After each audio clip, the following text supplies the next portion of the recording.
Good morning all of you. बैठ जाओ। कुछ होमवर्क है ना डिस्कशन के लिए?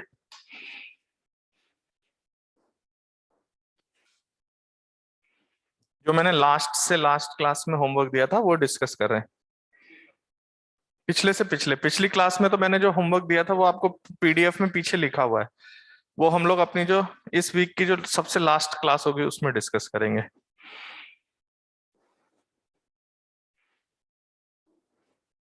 आज वो डिस्कशन है जो मैंने पहले दिया था। ओके एवरीवन, एक बार मुझे रिप्लाई कर दो तो क्लियर है सबको। जो मैंने संडे वाले क्लास में दिया था ना वो होमवर्क हम लोग डिस्कस करेंगे इस वीक के लास्ट में। लास्ट मतलब आज एक क्लास है, एक और क्लास आएगी, उसके बाद एक और क्लास, उसमें हम लोग डिस्कस करेंगे। उसमें अपने को खत्म करना है पूरा। ठीक है, तो मॉडर्न टू मॉडर्न वन। वैसे तो क्वेश्चन बहुत आसान आसान है अगर आप ढंग से देखते हो तो। ओके,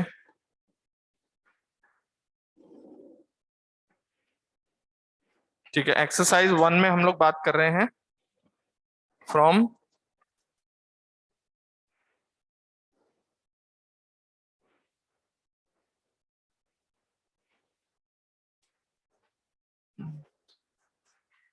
थर्टी वन से। Exercise 1 from 31 onwards. Question number 31, 32,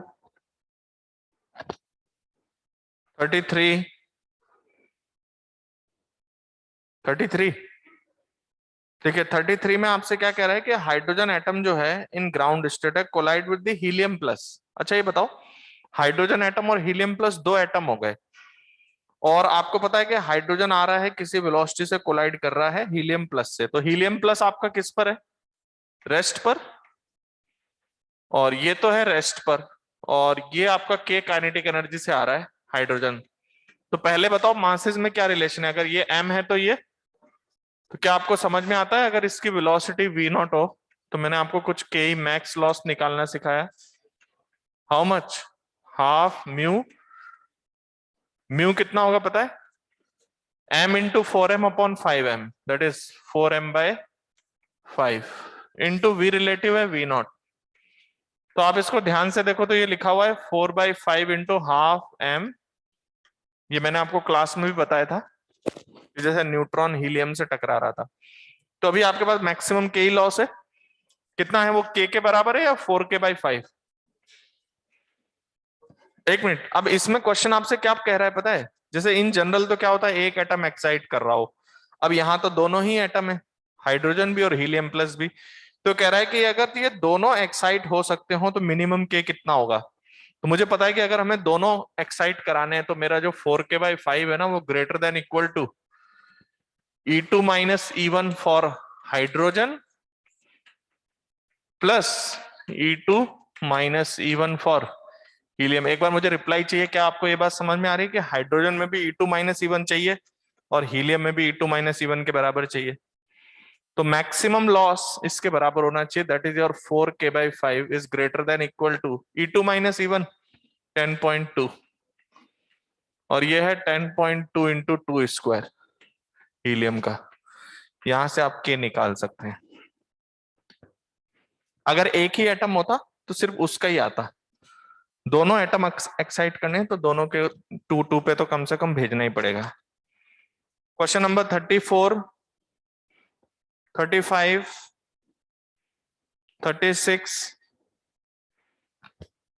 37, 37 देखिए किसी ने पूछा है। 37 सिंपल है, आप मेरी कॉपी पढ़ लेना, कोई कॉन्सेप्ट बाहर नहीं जाएगा। इसने क्या बोला, आपका एक हाइड्रोजन एटम में n बराबर 2 से 1 आ रहा है क्या? तो आपको याद है मैंने क्या बताया था? That momentum equals to E photon by C लिख दो। वैसे तो photon energy something less than होगी, लेकिन हम उसको उसके बराबर ही रख देंगे। तो मेरे पास जो फोटोन का मोमेंटम है वो होता है ई फोटोन बाई सी। कॉपी में देखो मैंने लिखा है। और ये आपको पता है कि जैसे ही फोटोन निकलेगा एटम पीछे रिकॉइल करेगा, तो उन दोनों का, अगर मैं ये एटम का मोमेंटम बोल देता हूं तो एटम का मोमेंटम और इसका मोमेंटम मैग्नीट्यूड में सेम, डायरेक्शन में अपोजिट। और इसको हम अप्रोक्सीमेटली क्या लिखेंगे, m इंटू वी, इसको मैं डेल्टा ई लिख दूंगा। तो v कितना आएगा बताइए, delta E, E2 minus E1। कौन सा एटम है, hydrogen. 10.2 into 1.6 into 10 power minus 19। m कितना, हाइड्रोजन एटम है, लगभग 1 AMU। 1 AMU होगा 1.66 इंटू 10 पावर माइनस 27, और c होता है 3 इंटू 10 पावर 8। समझ में आ गया 37। आगे भी कई क्वेश्चन आएंगे, ये फंडामेंटल चेंज मत करना। नेक्स्ट क्वेश्चन नंबर 38, 39, 40, 41, 42, 43, 41 में डाउट है। देखो मैंने कॉपी में लिखवा रखा है कौन सा के अल्फा है कौन सा के बीटा। जिसकी एनर्जी कम है वो के अल्फा है, जिसकी एनर्जी ज्यादा है वो के बीटा है। तो क्यू वाला कौन सा होगा आपका, एनर्जी कम, क्योंकि जिसका लैम्डा ज्यादा उसकी एनर्जी कम। 42, 43। देखिए एक स्टूडेंट ने आपसे पूछा क्वेश्चन नंबर 40, जिसने 37 पूछा उसी ने 40 भी पूछा है। देखिए 40 में क्या करो, ये जो एनर्जी दिख रही है आपको, इस एनर्जी को वो कहां से ला रहा है, फिफ्थ एक्साइटेड स्टेट। तो ये एनर्जी होगी n बराबर 6 से n बराबर 1 वाली। जैसे ये 2 से 1 वाली है, वैसे 6 से 1 वाली एनर्जी यहां रख देना इस जगह पे। Okay, question number 42, 43, 44, 45, 46, 47, 48, 45। ये ऐसे कहना चाह रहे, देखिए कह रहा है कि एक्सरे ट्यूब में आपने एक्सीलरेटिंग वोल्टेज क्या कर दिया, डबल। तो कह रहा है कि क्या डिफरेंस आएगा। तो पहले बताओ पहले क्या डिफरेंस था, D1 था मान लो, वो लैम्डा ऑफ के अल्फा माइनस लैम्डा मिनिमम था क्या, बोलिए। अब आपको पता है एक्सीलरेटिंग वोल्टेज बढ़ाने से आपका एटम तो बदलेगा नहीं, तो वो तो के अल्फा की वेवलेंथ तो वही रहेगी, लेकिन एक्सीलरेटिंग वोल्टेज बढ़ाने पे लैम्डा मिनिमम आधा हो जाएगा आपका, यस और नो। तो अगर हम यहां से देखें, मेरा ये D2 है, D2 आप क्या लिखोगे, लैम्डा के alpha minus lambda minimum by 2, yes और नो। तो ऐसा करते हैं, अगर मैं इस D1 में डिवाइडेड बाई 2 कर दूं, तो मेरा D1 by 2 equals to what, half of lambda के alpha minus lambda minimum upon lambda minimum, यही है क्या। तो जरा इसको देखो, तो ये क्या लिखा हुआ है, D1 by 2 is your lambda के alpha by 2 minus of lambda minimum by 2, यही ना। मतलब ये बाई टू क्रिएट कर लिया। कौन बड़ा है बताइए, ये दोनों तो सेम हो गए, ये छोटा है ये बड़ा है, तो your D2 is greater then D1 by 2। तो कहना ये चाह रहा है कि D2 की वैल्यू जो है वो D1 के हाफ से ज्यादा है। देख लो कौन बड़ा है, लैम्डा के अल्फा बड़ा है ना, लैम्डा के अल्फा बाई 2 छोटा होगा। माइनस होने वाली चीज बराबर है, माइनस होने वाली चीज बराबर है, तो ये चीज आपकी और ये तो अप्रोक्सीमेट ये कंडीशन है। नहीं उसी से तो कर रहे हैं, उससे ये पता चल गया ना, वोल्टेज डबल करने पे ये आधा हो गया, ये वही रहेगा। क्वेश्चन आपसे बात कर रहा है इसके डिफरेंस की, समझ गए, लैम्डा के अल्फा और लैम्डा मिनिमम का डिफरेंस कितना होगा। Any doubt. 45 के बाद देखिए क्वेश्चन नंबर 46 है ना, उसमें लिख लेना इफेक्टिव मास ऑफ फोटोन पूछा है। Photon is not a particle, मैंने पढ़ाया था। तो मास जो है वो फोटोन का नहीं है, इफेक्टिव मास ऑफ फोटोन पूछ रहा है। ओके, क्वेश्चन नंबर 47 बताना है। अच्छा हिंट दे दूं। अच्छा एक बात बताइए, आपको लैम्डा के अल्फा पता है, उसकी दोनों वैल्यू पता है क्या, तो कितने आसानी से हम जेड नहीं निकाल सकते। तो पहला वाला लैम्डा रख के Z1 दूसरा वाला लैम्डा रख के Z2, और Z1 से Z2 के बीच में जितने भी इंटीजर होंगे उनको आपको काउंट करना है। सिंपल। Question number 48, 49। देखिए 49 क्या कह रहा है आपसे, ये वैसा क्वेश्चन है जो मैंने कॉपी में कराया आपको, है ना। एक बात बताओ, क्वेश्चन में आपसे कह रहा है कि एल शेल से इलेक्ट्रॉन को निकालने के लिए कितना चाहिए, 11.3 किलो इलेक्ट्रॉन वोल्ट। तो एल शेल की आयनाइजेशन एनर्जी, अगर एल शेल की बात करें तो इनफाइनाइट से एल का गैप आपको क्वेश्चन में दिया हुआ है 11.3 किलो इलेक्ट्रॉन वोल्ट, यही है। इसके बाद क्या हुआ, उसने आपको के अल्फा का वेवलेंथ दिया है। तो के अल्फा का मतलब क्या होता है, energy of L minus energy of के, ये होता है एनर्जी ऑफ के अल्फा। ये कितनी है, H C by lambda. H C है कितना, अपॉन 21 पिकोमीटर है ना, तो 0.213 एंगस्ट्रॉम। जरा बताओ तो ये वैल्यू कितनी है, क्या ये अप्रोक्सीमेटली 58,000 है क्या, देखो तो क्या ये लगभग 58,000 है, जरा जरा चेक करो। आ जाएगी, कोई दिक्कत नहीं है, कर लेना आप, मुझे पता है। अब एक बात बताइए, आपका के और एल के बीच का गैप इतना, और एल की आयनाइजेशन एनर्जी इतनी, तो अगर मैं आपसे पूछूं कि के शेल में वॉइड क्रिएट, मतलब के शेल के इलेक्ट्रॉन को भगाने के लिए कितनी एनर्जी देनी है, तो एल के भगाने के लिए इतना, और के से एल का गैप इतना, तो इन दोनों को जोड़ दे तो ये है आपका 58 के प्लस 11.3 के। बताइए इतनी एनर्जी देनी पड़ेगी। सेम क्वेश्चन मैंने कॉपी में कराया है, डेटा चेंज करके, इसी के लिए कराया था मैंने वो। तो आपको पता चल गया कि के शेल से इलेक्ट्रॉन को हटाने के लिए लगभग 69,000 वोल्ट चाहिए इलेक्ट्रॉन वोल्ट एनर्जी। अब बताओ बाहर से आने वाला इलेक्ट्रॉन कितने पर है, 62,000 वोल्ट पे, 62,000 वोल्ट पर, जबकि चाहिए कितना, 69,000, तब वो उस इलेक्ट्रॉन को उड़ा पाएगा। तो इस इलेक्ट्रॉन को तो ये नहीं उड़ा पाएगा क्योंकि ये 69,000 है और वो आ रहा है कितने पे, 62,000 पे। कंफर्म। तो इसलिए L series only will be produced. Question number 50, 51, 51, 50 वाला समझा दें। ये आपसे कह रहा है कि एक बार आपके पास V1 है और दूसरी बार V2 है, तो वो कह रहा है कि lambda alpha minus lambda minimum जो है ना, उसकी वैल्यू में 3 गुना की इंक्रीमेंट हो गया। जैसे पहले कितना था, लैम्डा के अल्फा माइनस लैम्डा मिनिमम। अब क्या किया आपने, वोल्टेज डबल कर दिया क्या, वोल्टेज डबल करने से वो क्या हो जाएगा, लैम्डा के alpha minus lambda minimum by 2। तो बाद वाला जो डिफरेंस है वो पहले वाले का 3 टाइम्स है। तो रिलेशन ये है, देखिए बाद वाले का क्या लिखूं मैं, आपका वोल्टेज डबल हो गया ना, तो योर बिफोर D1 कितना था, लैम्डा के अल्फा माइनस लैम्डा मिनिमम, बाद में कितना हुआ वोल्टेज डबल करने पे, लैम्डा के alpha minus lambda minimum by 2। पहले ये बताओ, ये तो दिख रहा है कि ये बढ़ गया क्योंकि ये कम हो गया, ये उतना ही है, तो ये गैप बढ़ गया।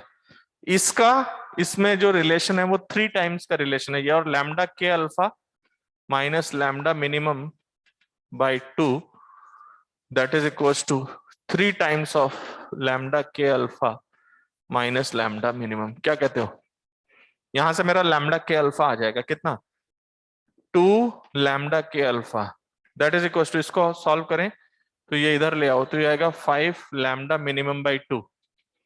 ओके, तो आपके पास लैम्डा के अल्फा कितना आया, 5 लैम्डा मिनिमम बाई 4।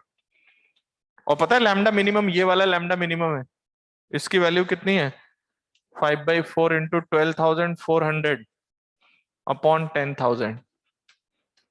क्यों, क्योंकि पहले वाला वोल्टेज कितना है, 10,000। तो ये आपको लैम्डा के अल्फा मिल गया।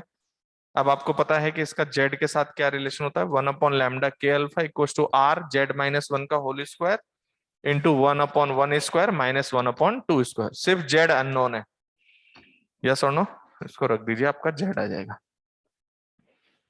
नेक्स्ट एक्सरसाइज,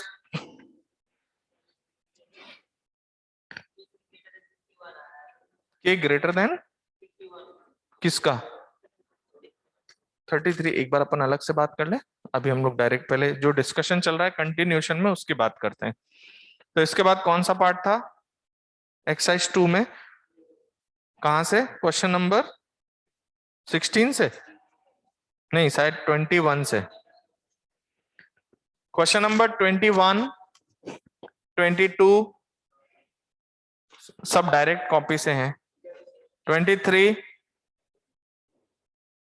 24, 25, 26, 27, 28, 29, 29 बताना है। देखो एक तो 21 में जो है ना, 21 में वो 10 की पावर 1 इलेक्ट्रॉन वोल्ट लिखा है। 28 में, सॉरी 28 में कुछ लिखा है 10 पावर 1। वो एक्चुअली ऐसे होना चाहिए कि 10 पावर 10.2 का मल्टीप्लायर पूछ रहा है वो, तो उसको 10 पावर 1 जो है ना उसको 10.2 कर लीजिए। वो एक्चुअली 10.2 लिखना चाह रहा है वहां पे। ओके, और कौन सा पूछ रहे हो आप लोग? 29। 29 क्या कह रहा है? 10,000 volt is applied, find the ratio of wavelength of incident electron and the shortest. इसमें क्या है, तो डायरेक्ट फॉर्मूला है, कैलकुलेशन हो सकता है। मुझे बताइए, एक इलेक्ट्रॉन बाहर से आ रहा है, ओके, तो एक तो उसने बोला कि आपके पास जो लैम्डा मिनिमम है वो कितना है, वो तो आप डायरेक्ट निकाल लोगे। लैम्डा मिनिमम कितना? 12,400 अपॉन 10,000। क्या ये एंगस्ट्रॉम लैम्डा मिनिमम है? अच्छा, दूसरा वो आपसे डी ब्रोगली वेवलेंथ पूछ रहा है। तो डी ब्रोगली वेवलेंथ कितने लोगों को ध्यान आ रहा है? It is 12.27 upon root v. ये लो, सॉल्व हो गया। इन दोनों को सॉल्व करना है आपको। ओके, इन दोनों का रेशियो लगभग आपका 1:10 का है।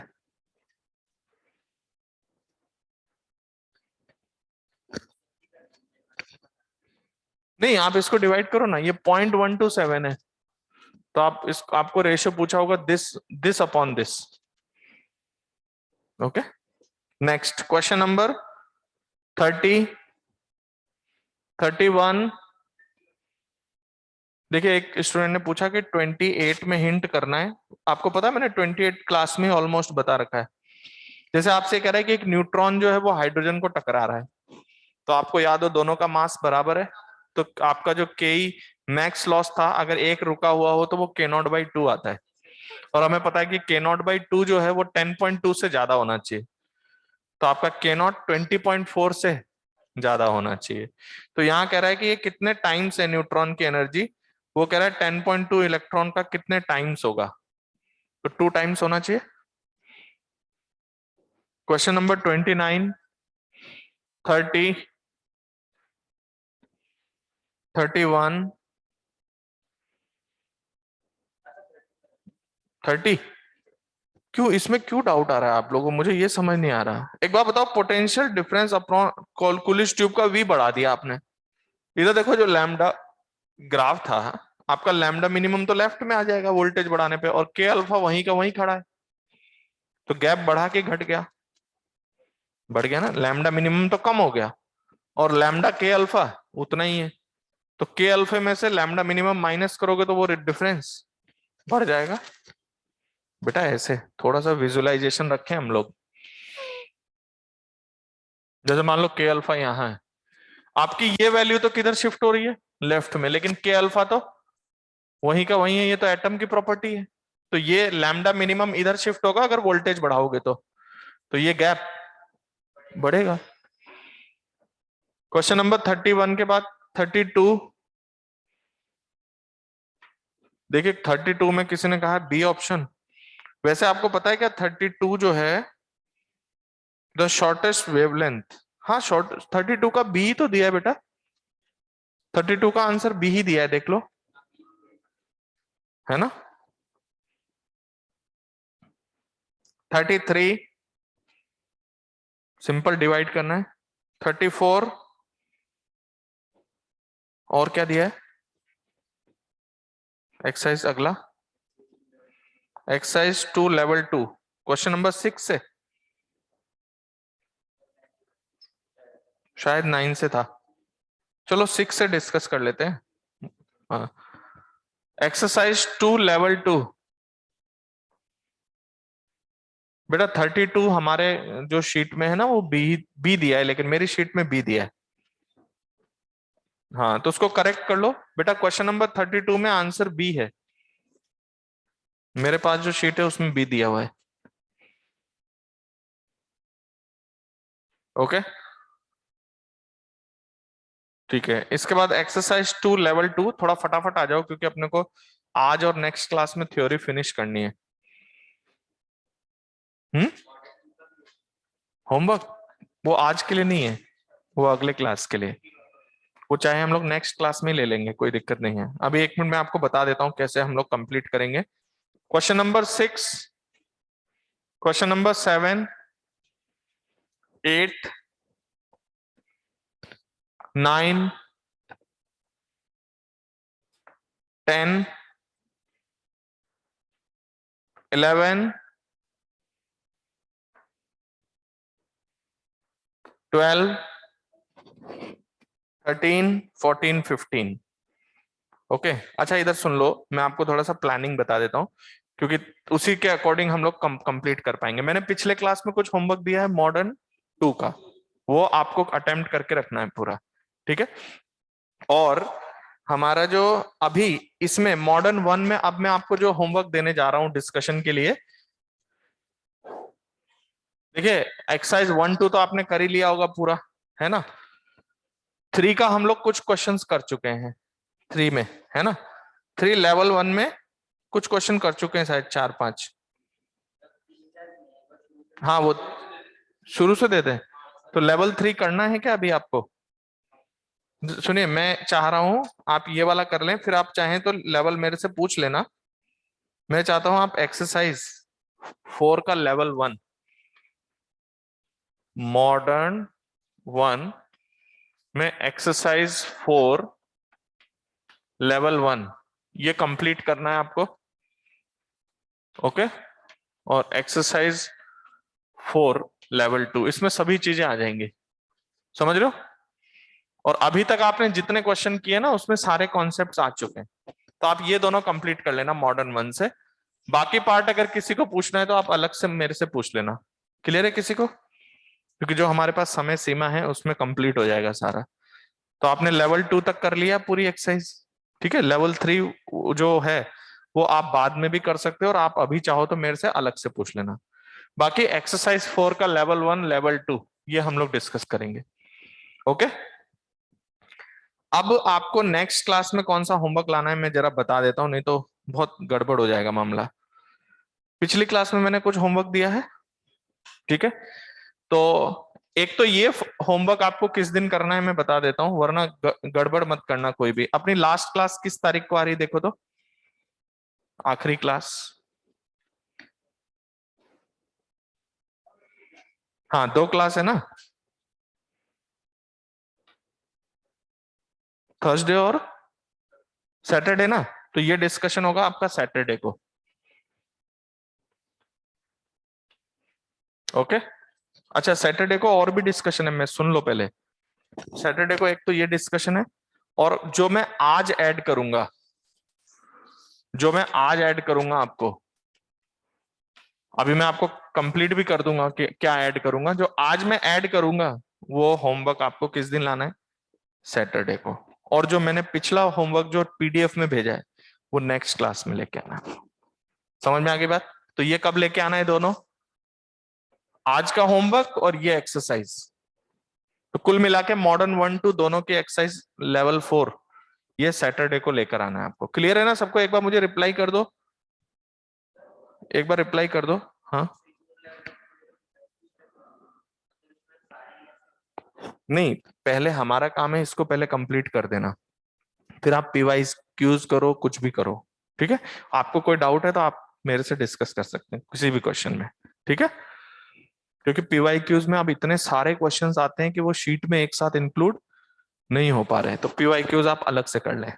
तो ये भी पीवाई क्यूज है लेकिन ये 2019 के आसपास तक के होंगे, ठीक है, तो एक बात मुझे रिप्लाई कर दो, सबको मेरी बात क्लियर है? आज जो होमवर्क ऐड करूंगा और this one will be discussed in Saturdays class, और जो पिछला जो पीडीएफ में मैंने होमवर्क भेजा है रेडियो एक्टिव डीके के करस्पॉन्डिंग जो भी है, हम लोग न्यूक्लियर फिजिक्स वो सारा डिस्कस करेंगे। ठीक है, तो आज हम लोग आगे बढ़ते हैं, और थ्योरी का बहुत ज्यादा पार्ट बचा नहीं है, एक रेडियो एक्टिविटी का पार्ट है और अल्फा बीटा गामा डीके है। ओके, तो हेडिंग डालिए सबसे पहले न्यूक्लियर फ्यूजन।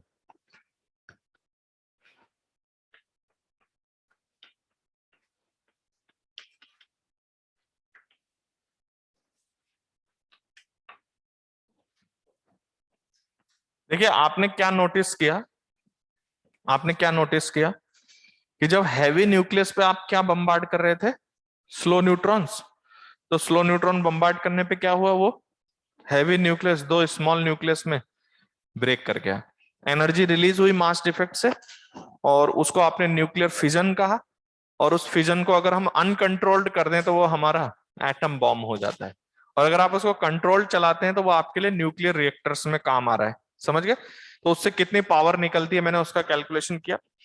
अब न्यूक्लियर फ्यूजन, फ्यूजन आप नाम से ही समझ रहे हो कि मिल जाएगा। तो when lighter nuclei combines together to form a relatively heavy nucleus, तो ऐसे एक रिएक्शन को क्या कहेंगे हम, न्यूक्लियर फ्यूजन। फटाफट लिखो, when when lighter nuclei, when lighter nuclei combines together to form combines together to form relatively heavy nuclei, to form relatively heavy nuclei, the reaction is called nuclear fusion. The reaction is called nuclear fusion, and the energy is released, and the energy is released. Okay, तो देखिए आपकी जो reaction होगी उसमें तो कोई खास बात नहीं है, सिंपल वे में आपको पता है क्या करना है, दो न्यूक्लियस आके कंबाइंड हो रहे होंगे और आपको उसके मास डिफेक्ट से एनर्जी लिखनी है। जैसे मान लो मैंने आपको एक रिएक्शन दिया, सपोज 1H2, दो 1H2 कंबाइंड होके 2He4 बना गए, क्या बना गए, 2He4, और आप बोलेंगे यहां से क्या निकल रही है, एनर्जी। डेफिनेटली वो एनर्जी कहां से आएगी, मास डिफेक्ट से, कंफर्म। इसके अलावा मान लीजिए क्वेश्चन में आपसे कहा कि 2He4 के चार एटम ये मिलकर किस में बन गए, कन्वर्ट हो गए, मान लो इन्होंने ऑक्सीजन बना लिया, और क्या रिलीज हो गई, बताइए कैसी रिएक्शंस हैं ये, कैसे रिएक्शंस हैं ये, फ्यूजन है, छोटे छोटे न्यूक्लियाई मिले। अब मान लो आपको ड्यूटेरियम ट्राइटियम मिक्स करके कुछ और बना दिए, तो ऐसे छोटे छोटे न्यूक्लियाई आपस में कंबाइंड होके जब क्या बनाएंगे, रिलेटिवली हैवी न्यूक्लियाई, तो इसको हम बोलेंगे न्यूक्लियर फ्यूजन। तो इसमें कोई खास बात नहीं है। और जो मैंने आपसे पहले कहा था कि इस रिएक्शन का मास डिफेक्ट निकाल लो, वो इसकी एनर्जी रिलीज हो जाएगी, यस और नो। अब हम पता है जो ये न्यूक्लियर फ्यूजन है ना, बहुत आसान चीज नहीं है, पता है क्यों? जैसे दो एटम दूर दूर हैं, तो उनको जब आप पास ला रहे होंगे, पास ला रहे होंगे, तो आपको पता है इनके न्यूक्लियस में पॉजिटिव चार्ज है, तो जब आप इनको बहुत ज्यादा पास लाओगे तो इनका इलेक्ट्रोस्टैटिक रिपल्शन बहुत हैवी होगा, तो आपको बहुत हाई एनर्जी देकर उनको टकराना पड़ेगा। वरना आपको पता है उन न्यूक्लियस को कितना नजदीक लाना है, आपको पता है कि न्यूक्लियर फोर्स कब इफेक्टिव होता है, जब फर्मीज ऑर्डर में डिस्टेंस हो जाए, तो वो डिस्टेंस इतनी कम करनी है कि उसको फर्मी ऑर्डर तक ले जाना है, किस ऑर्डर तक। तो इसीलिए हम लोग कहते हैं कि न्यूक्लियर फ्यूजन कराने के लिए हाई टेम्परेचर हाई प्रेशर की रिक्वायरमेंट होती है, किसकी, हाई टेम्परेचर हाई प्रेशर, ताकि हम चाहें कि ज्यादा से ज्यादा न्यूक्लियस एक दूसरे में क्या हो सके, कंबाइंड। अगर आप एनर्जी नहीं दोगे तो वो इतने पास आ ही नहीं पाएंगे कि वो एक दूसरे में क्या हो जाए, कंबाइंड हो जाए। ठीक है, तो पहले ये वाली रिएक्शन लिखो फटाफट।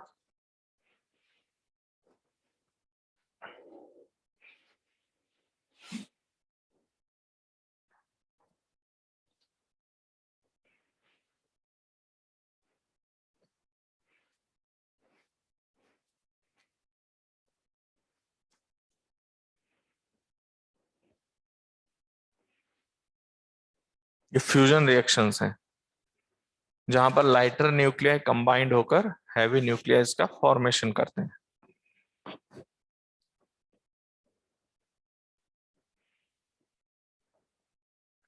ओके, तो अब हमारे पास जो इक्वेशंस हैं उसमें एक बार स्टेप लिख लीजिए कि for the nuclear fusion, for the nuclear fusion high temperature high pressure is required.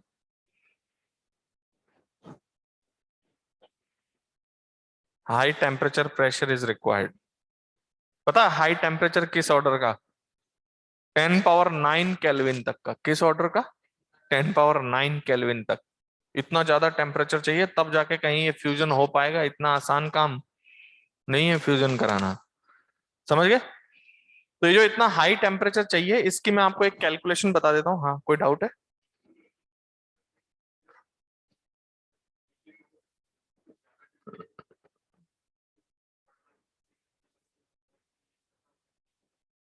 ये बनता नहीं है, इसको बनने से पहले चाहिए।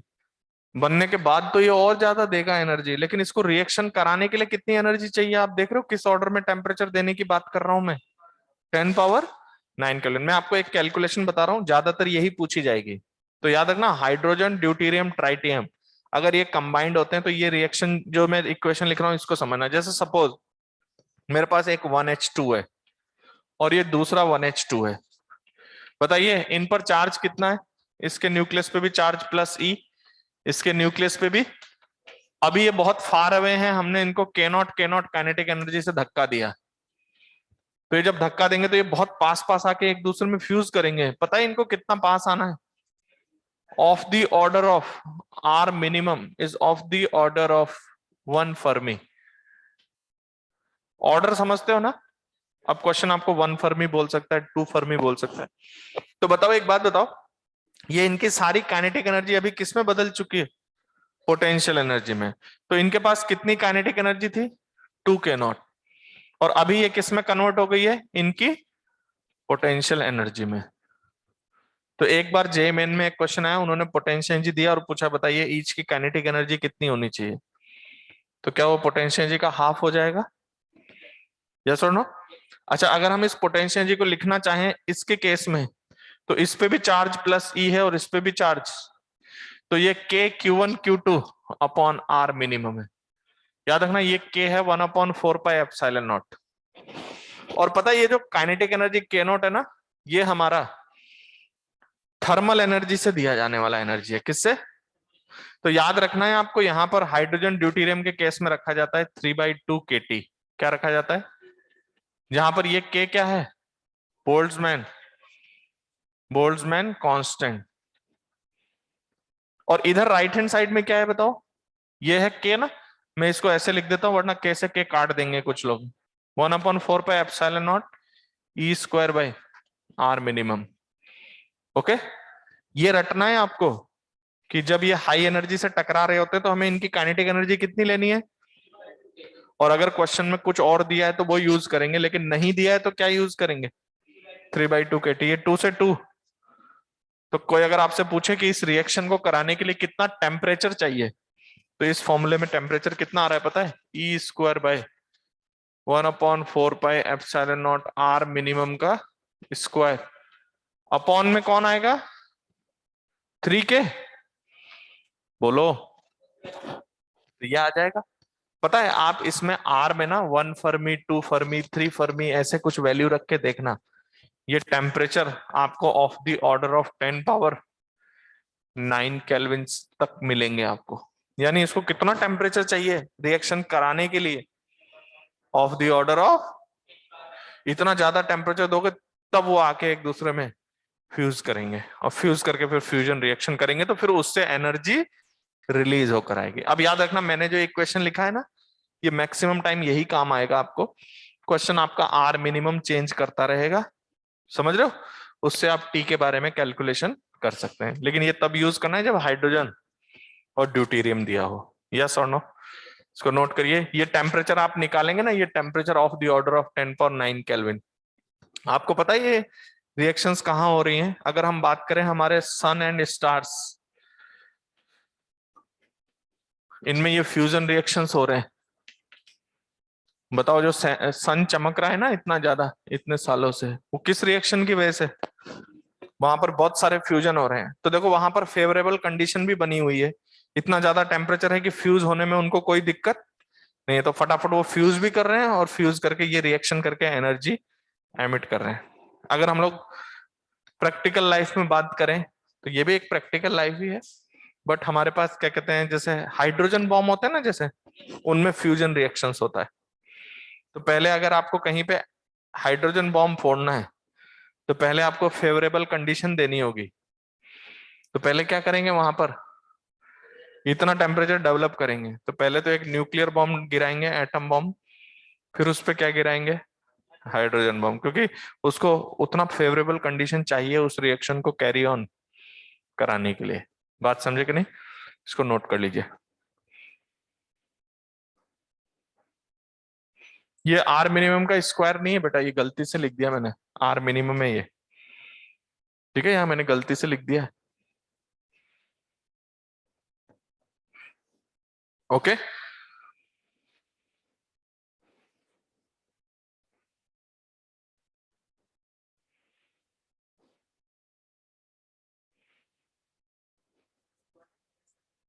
किसका? नहीं, टेस्ट होते रहते हैं। हाँ, टेस्ट नहीं हुआ होगा लेकिन कॉन्सेप्ट तो है। नदी वदी में कहीं करते हैं, पता नहीं, समुद्र में जाके।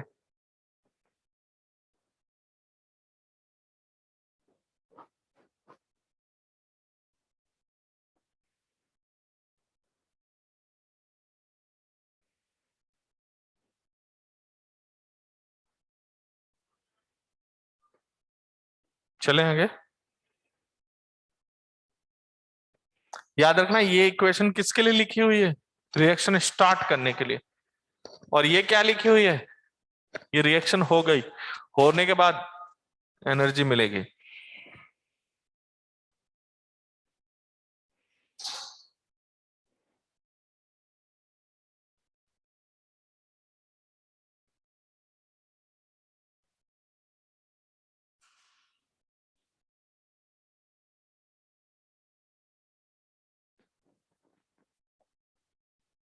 आपको जब भी इक्वेशन की जरूरत पड़ेगी यहां से हो जाएगा, ऐसे रट मत लेना कि सर ने ये लिख दिया है। मैंने यहाँ पर लगभग क्या रख के इसको समझाया आपको, लगभग 1 फर्मी रख के आप चेक करो, लगभग इतना टेम्परेचर दिखाई देगा इस ऑर्डर का।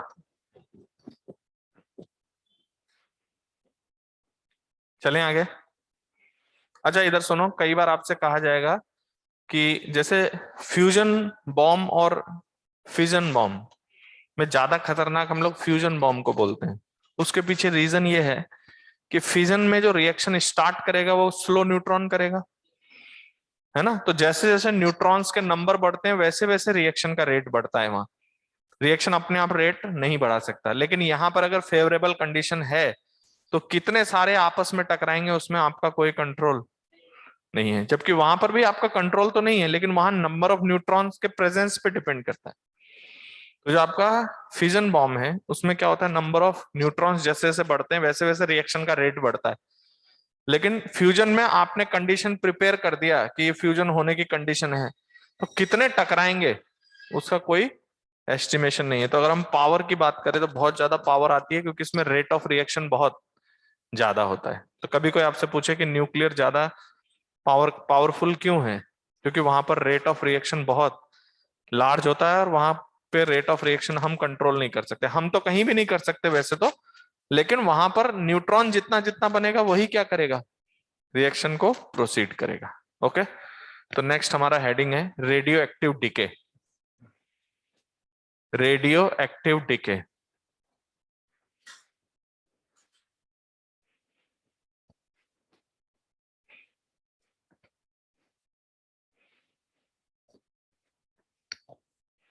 याद रखना ये जो मैंने रिएक्शन लिखा है ना, उसमें क्वेश्चन में आपको हाइड्रोजन, ड्यूटेरियम, ट्राइटियम, ये तीनों आपको यूज कर सकते हैं इन रिएक्शंस में।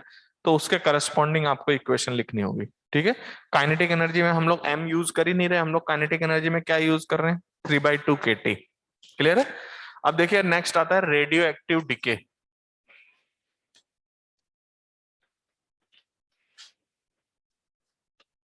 ओके, तो देखिए रेडियो एक्टिव डिके में क्या होता है कि कोई अनस्टेबल न्यूक्लियाई जब किसी पार्टिकल या किसी रेडिएशन को एमिट करता हुआ स्टेबल बन जाएगा तो उसको हम क्या बोलेंगे, रेडियो एक्टिव डिके। तो लिखो when when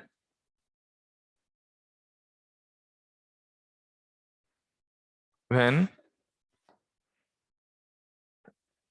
an unstable nuclei when an unstable nuclei converts into stable nuclei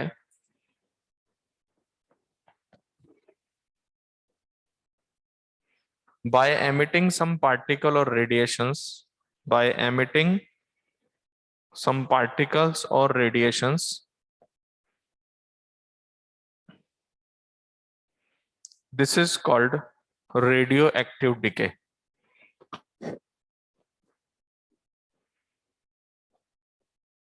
Okay, this is called radioactive decay. Okay, तो कोई अनस्टेबल न्यूक्लियाई किस में कन्वर्ट होगा, स्टेबल न्यूक्लियाई में। उसको हम लोग क्या बोलेंगे, तो उसमें कुछ पार्टिकल या कुछ रेडिएशंस एमिट होंगी। अच्छा अब इधर देखो, हालांकि रेडियो एक्टिव डिके एक अलग से कोई नई चीज नहीं आ रही है, बस एक रिएक्शन आ रहा है जिसमें कोई न्यूक्लियाई अनस्टेबल होगा, वो किस में कन्वर्ट हो जाएगा, कुछ एमिट करके स्टेबल में हो जाएगा। तो आपको पता है कि ये भी एक रिएक्शन है, इस रिएक्शन की भी क्यू वैल्यू होगी। अगर क्यू वैल्यू पॉजिटिव है तो हम बोलेंगे कि हमारा जो डिके है वो नेचुरल डिके है या स्पॉन्टेनियस डिके है, और अगर क्यू वैल्यू नेगेटिव है तो आर्टिफिशियल डिके। याद रखना ऐसे डिके भी होते हैं जो आर्टिफिशियल हो, जो हमारे सिलेबस में नहीं है। तो हमारे सिलेबस में नेचुरल डिके ही है। तो जैसे आपने पहले रिएक्शन लिखा था ना कि अगर क्यू वैल्यू पॉजिटिव है तो हम क्या बोलते हैं, स्पॉन्टेनियस। तो यहाँ पे भी अगर क्यू वैल्यू पॉजिटिव है तो वो स्पॉन्टेनियस डिके होगा। तो नीचे लिख लो कि if Q value is positive the decay will be natural. If Q value is positive the decay will be natural.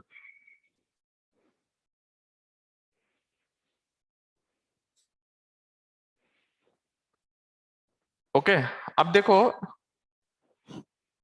चाहे आपका ये वाले रिएक्शंस हो चाहे पिछली कोई भी रिएक्शंस हो, अभी तक आपने एक चीज नोटिस किया है, हम क्यू वैल्यू कैलकुलेट कर रहे हैं मास डिफेक्ट से, लेकिन ये क्यू वैल्यू गया कहाँ। हम लोग बोल रहे हैं एनर्जी निकली है, एनर्जी निकली है, ऐसे बोल रहे हैं।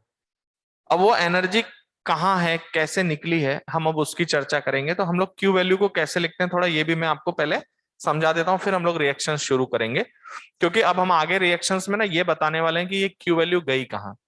तो देखिए आपने क्यू वैल्यू का 3 फॉर्मूला पढ़ा, mass of reactant minus product into C square, rest mass energy of reactant minus product, और एक और फॉर्मूला पढ़ा आपने binding energy of product minus binding energy of reactant, इससे क्यू वैल्यू आती है। अब पता है ये क्यू वैल्यू है क्या, पहले ये बताओ। रिएक्शन में जो मास अनबैलेंस है उससे जो आपका क्या कहते हैं एनर्जी एसोसिएट करता है वही है ना क्यू वैल्यू।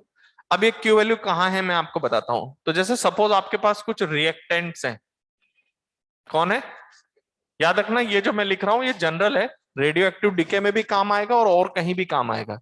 तो रिएक्टेंट से और प्रोडक्ट्स, एक बात बताइए, मान लो एक रिएक्शन हुई उसमें आपका रिएक्टेंट में ए और बी है,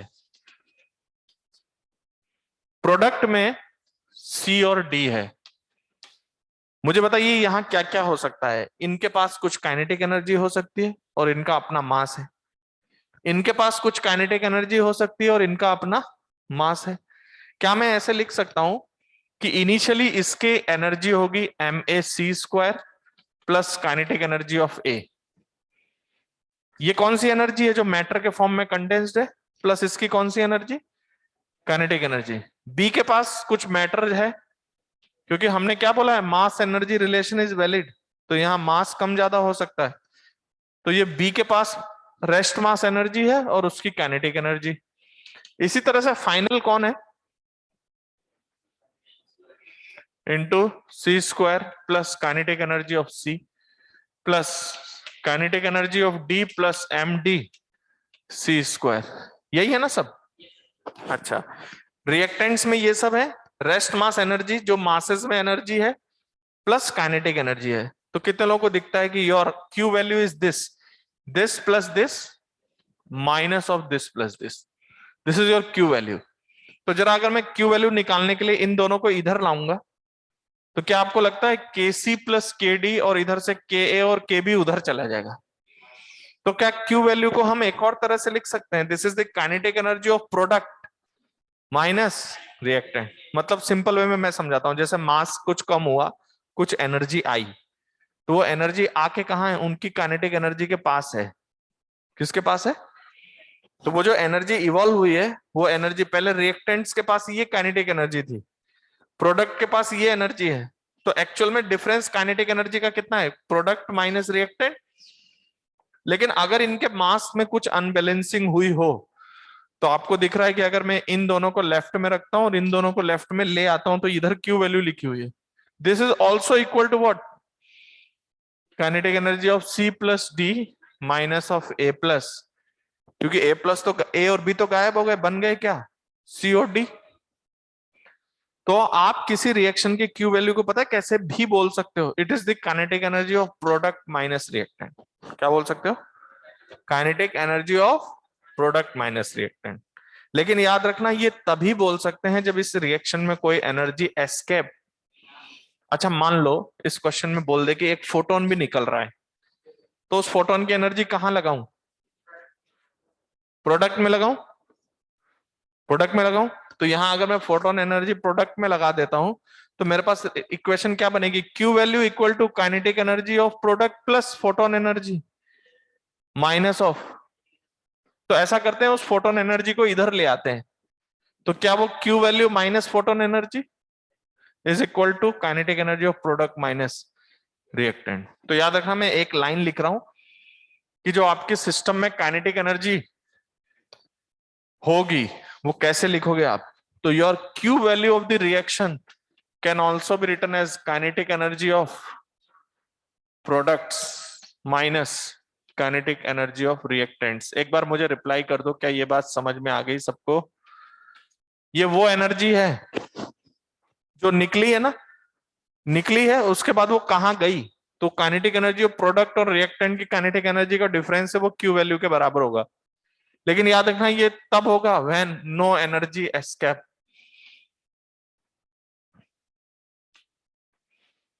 कोई एनर्जी एस्केप ना करे।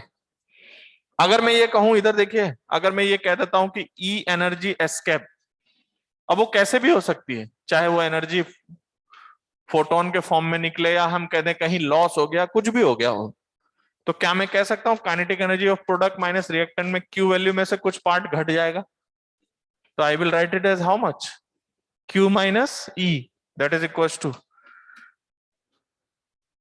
Products minus kinetic energy of reactants. समझ में आया क्या? याद रखना ये स्पेशल केस है, हमेशा नहीं।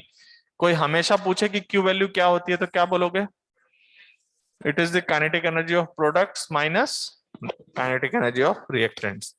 तो दीज आर काइनेटिक एनर्जीज, फटाफट नोट करिए।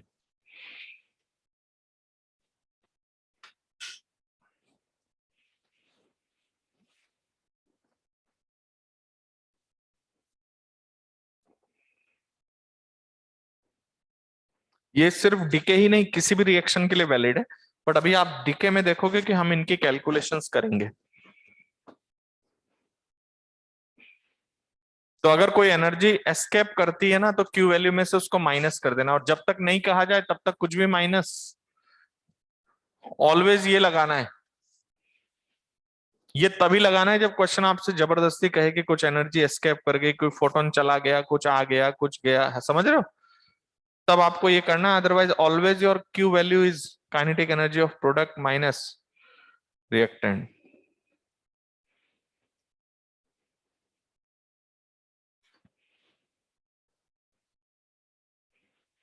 Okay everyone,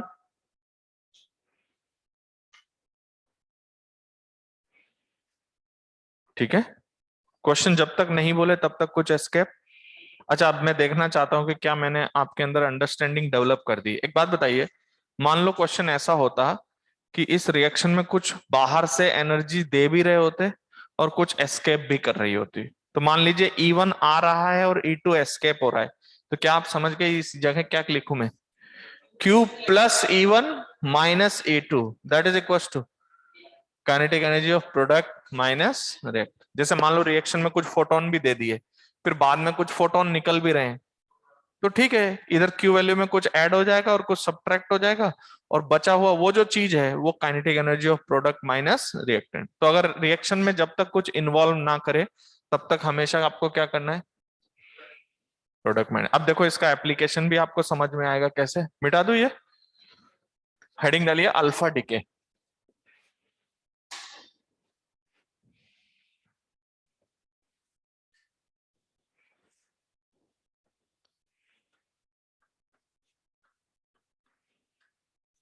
alpha decay, very good. देखिए अल्फा डीके क्या होता है? अल्फा पार्टिकल आप जानते हो 2He4, इसमें से 2 इलेक्ट्रॉन निकाल लेने पे ये क्या बन जाता है आपका? Alpha particle. बहुत आराम से समझना, बहुत सिंपल कैलकुलेशन है, बट बहुत ज्यादा पूछा जाता है क्वेश्चंस इस पर। ठीक है, तो एक बात बताइए, अगर मेरे पास मेरा एक एक्स न्यूक्लियाई है, XZA है ना, इसने अल्फा डीके कर दिया। क्या कर दिया? Alpha decay. पता है अल्फा डीके होने पर क्या होगा? एक तो वो निकालेगा 2He4। क्या निकालेगा? 2He4। और उसमें जो इधर देखो, इसके न्यूक्लियस से 2He4 निकल गया बाहर। ये रिएक्शन कैसे हुई है पता है? एक्स के न्यूक्लियस में 2 प्रोटॉन 2 न्यूट्रॉन कंबाइंड होकर बाहर निकल गए न्यूक्लियस से। समझ गए? और बचा हुआ जो पार्ट है, अब आप उसको एक्स नहीं बुला सकते क्योंकि उसमें 2 प्रोटॉन की कमी है, तो एटम चेंज हो गया। तो उस एक्स का नाम बदल के क्या रख देंगे हम? Y. Y is your Z-2। इधर देखिए, जेड में 2 प्रोटॉन की कमी हो गई है और ए में 4 की कमी हो गई है। यस और नो? तो पता है इसको बोलते हैं पेरेंट न्यूक्लियाई, इसको हम लोग बोलते हैं डॉटर न्यूक्लियाई। और ये आपका कौन सा पार्टिकल है जो निकल गया? अच्छा एक बात बताओ, आपको पता है न्यूक्लियर रिएक्शन में चार्ज कंजर्व रहता है? कितने लोगों को ये बात दिखाई दे रही है कि यहां पर आपका एक्स न्यूट्रल है और योर हीलियम है +2E चार्ज, तो इस पर कितना चार्ज है? पता है ये -2E कैसे आया है? उसके न्यूक्लियस से 2 प्रोटॉन 2 न्यूट्रॉन जब निकले ना, तो उसके चारों तरफ तो जेड इलेक्ट्रॉन ही थे। तो जैसे ही 2 प्रोटॉन की कमी हो गई, वो नेगेटिवली चार्ज हो गया, क्योंकि उसके पास, उसके न्यूट्रल एटम के पास तो Z-2 इलेक्ट्रॉन होने चाहिए, लेकिन अभी हैं कितने? आपके जेड ही हैं पूरे पूरे। समझ गए? तो ये नेगेटिवली चार्ज है, पॉजिटिवली चार्ज है। ये रिएक्शन हो गई। What is the Q value? Q value का मतलब मास डिफेक्ट। तो आपको पता है अल्फा डीके में ये कितना कम करना है और ये 4 से कम करना है। ये रिएक्शन हो गई आपकी। पता है ये रिएक्शन जनरली क्यों होती है? It is found because of large size of nucleus. किसकी वजह से मिलता है ये? न्यूक्लियस का साइज क्या होने लग जाता है? बड़ा। तो क्या होता है उसमें? वो अनस्टेबिलिटी बढ़ जाती है और अल्फा पार्टिकल निकल जाता है। ठीक है, तो एक बात बताइए, alpha decay, what is the Q value of the reaction? It is mass of reactant minus, बताइए रिएक्टेंट में कौन है? Mx। Mass of product, product में y है। एक मिनट इधर देखो, y के पास 2 इलेक्ट्रॉन ज्यादा है,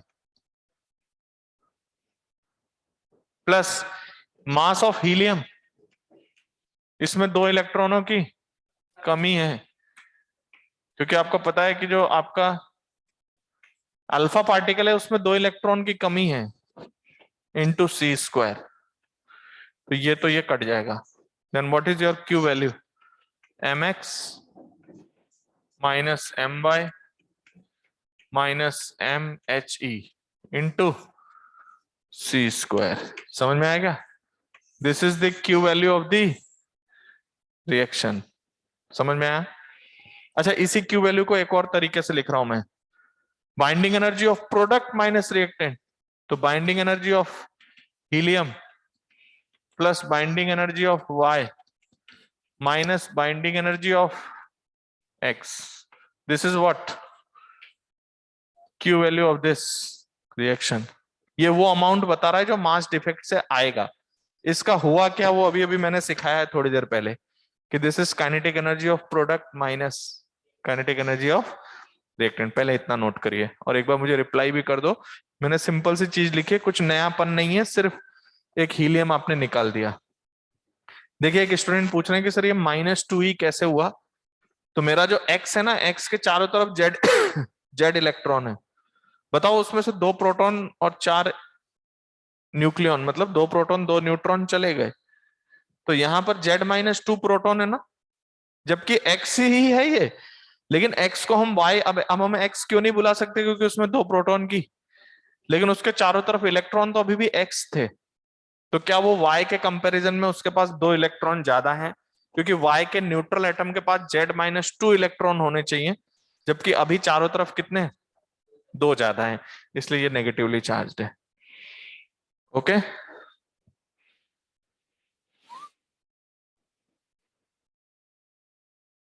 जल्दी नोट करो, बहुत सिंपल है। ये Q वैल्यू ऐसे निकलेगी। अब इस Q वैल्यू का क्या होगा?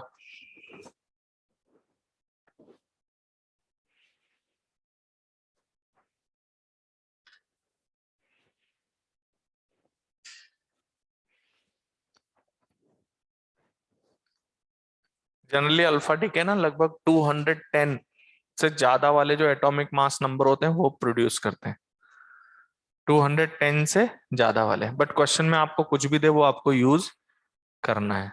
क्वेश्चन ने कहा कि this is showing this reaction, तो आप करा दो उस रिएक्शन को। ठीक है, नोट कर लिया सबने? अच्छा बताओ ये Q वैल्यू का क्या हुआ? ये kinetic energy of product minus kinetic energy of product में कौन है? डॉटर न्यूक्लियाई और अल्फा, और रिएक्टेंट में कौन है?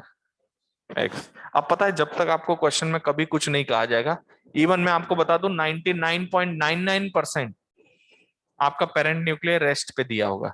किस पे? या अगर कुछ नहीं कहा हो तो पेरेंट न्यूक्लियर हमेशा किस पे लेना है?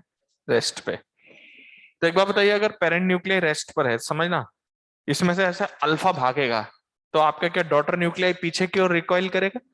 तो एक हम लोग को ये पूछा जाता है इसकी रिकॉइल स्पीड कितनी है, जिसको दिखाने के लिए हम कंजर्वेशन ऑफ मोमेंटम का यूज करते हैं। तो अल्फा पार्टिकल की अगर वेलोसिटी हो आपके पास तो आप इसकी वेलोसिटी बता सकते हैं। ठीक है, तो कैसे बताएंगे ये नोट कर लिया सबने? तो आपको पता चल गया कि इस रिएक्शन में कितनी एनर्जी निकली है। ओके, तो मेरे पास कंडीशन क्या आ रही है, जो एनर्जी निकली है उसको हम लोग अब रिएक्शन में कैसे वो डिस्ट्रीब्यूट होगी जरा वो देख लेते हैं, है ना। तो मेरे पास ये x था, इधर देखो x, x पता है किस पर है? रेस्ट पे। दैट इज इक्वल्स टू किस में कन्वर्ट हुआ ये? y में। और इसमें से कौन निकल के भागा? मान लीजिए अल्फा पार्टिकल की वेलोसिटी v अल्फा है, तो डॉटर न्यूक्लियाई की वेलोसिटी मैंने v y बोल दिया। तो ये रेस्ट पर है, फ्री टू मूव है, तो कंजर्वेशन ऑफ मोमेंटम लगेगा यहाँ पे। क्या लगेगा? है ना। तो एक बात बताइए, अभी तक मैंने इनके मासेस जो लिए बहुत एग्जैक्ट लिए हैं देखो इक्वेशन में, लेकिन मैकेनिक्स डील करने के लिए तो मैं इनके मास अप्रोक्सीमेट ले सकता हूं। तो क्या मैं कह सकता हूं मेरा y का मास अप्रोक्सीमेटली a-4 इंटू एम है, x का मास अप्रोक्सीमेटली a इंटू एम है, क्योंकि इसमें न्यूक्लियन a है, एक न्यूक्लियन का मास m मानो। याद रखना ये वैल्यू वहां रख दोगे तो 0 आ जाएगा। मैंने जो Q वैल्यू लिखा है वहां नहीं रखना है इसको, वहां रख दोगे तो 0 आ जाएगा। वहां तो एग्जैक्ट वैल्यू जाएगी, क्योंकि थोड़ा सा भी गैप है तो उससे एनर्जी मिलेगी हमें। यस और नो? और अल्फा जो है, मास ऑफ अल्फा पार्टिकल ये 4m है। तो याद रखना ये वैल्यू अगर आपने वहां रख दिया ना उस एक्सप्रेशन में तो 0 आ जाएगा Q वैल्यू, वहां नहीं रखना है। तो मुझे बताइए, एक तो कंजर्वेशन ऑफ मोमेंटम है क्या? तो बताइए what is the conservation of momentum? इसका momentum 0, 1 minute. Conservation of momentum, इसका मोमेंटम तो 0 है, इसका मोमेंटम कितना? मान लो उसको मैं थोड़ी देर के लिए py लिख देता हूं। और इसके मोमेंटम को मैंने क्या लिखा? क्या इनकी डायरेक्शन अपोजिट है? तो अगर मान लो मैं वेक्टर में लिखना चाहूं तो दोनों का सम 0 कर दे, तो your momentum of y is equal to minus of momentum of alpha. कितना है y का मोमेंटम देखो तो, a-4 into m into v Y. ये आपका क्वेश्चन है ना, सेंटर ऑफ मास की शीट में कहीं आ गया था। माइनस ऑफ पी अल्फा कितना, 4m इंटू वी अल्फा। तो पहले ये ध्यान रख लो, डॉटर न्यूक्लियाई की वेलोसिटी और अल्फा पार्टिकल की वेलोसिटी में रिलेशन होता है minus of 4/a-4 into V alpha. ये किस में रिलेशन है? Velocity of daughter nuclei and alpha particle. तो पता है इसको क्या बोलते हैं? इसको रिकॉइल वेलोसिटी ऑफ डॉटर बोलते हैं। क्या बोलते हैं? Recoil velocity of daughter nuclei. पहले ये लिख लो, मेरे हिसाब से आपको समझ में आ गया होगा। इसमें मैंने कुछ नई चीज नहीं की, एक सिंपल सा मोमेंटम कंजर्व किया है। इनके मासेस को हम यहाँ अप्रोक्सीमेट ले रहे हैं because we are dealing with the mechanics. अगर क्यू वैल्यू में जाके अप्रोक्सीमेट कर दिया तो हमेशा क्यू वैल्यू 0 ही मिलेगी आपको, फिर समझ लेना। तो वहां मासेस एग्जैक्ट रखने हैं।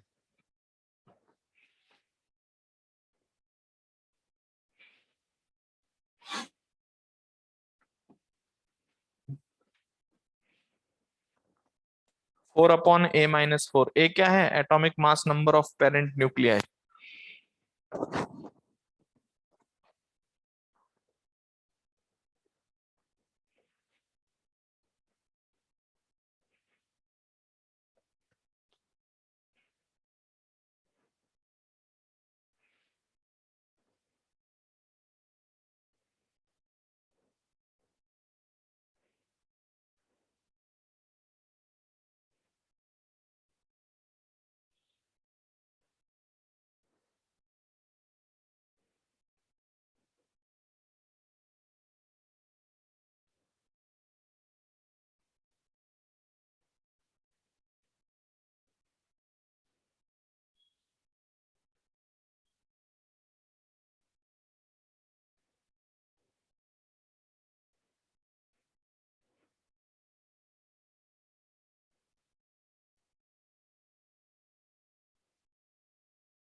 नोट कर लिया?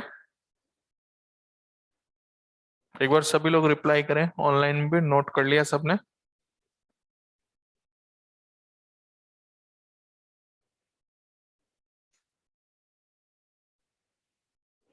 ओके। अच्छा देखो, आप नोटिस कर रहे हो इस रिएक्शन में क्या हुआ? पेरेंट रुका हुआ था लेकिन डॉटर न्यूक्लियाई ने काइनेटिक एनर्जी गेन कर ली। पता है ये काइनेटिक एनर्जी आई कहां से? क्यू वैल्यू से। कहां से आई? क्यू वैल्यू से आई। तो ये क्यू वैल्यू बताओ किस में डिस्ट्रीब्यूट हुआ?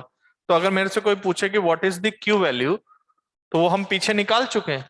But that energy is your kinetic energy of products minus kinetic energy of आपके प्रोडक्ट में कौन कौन है? y और अल्फा। तो this is your kinetic energy of y plus kinetic energy of alpha.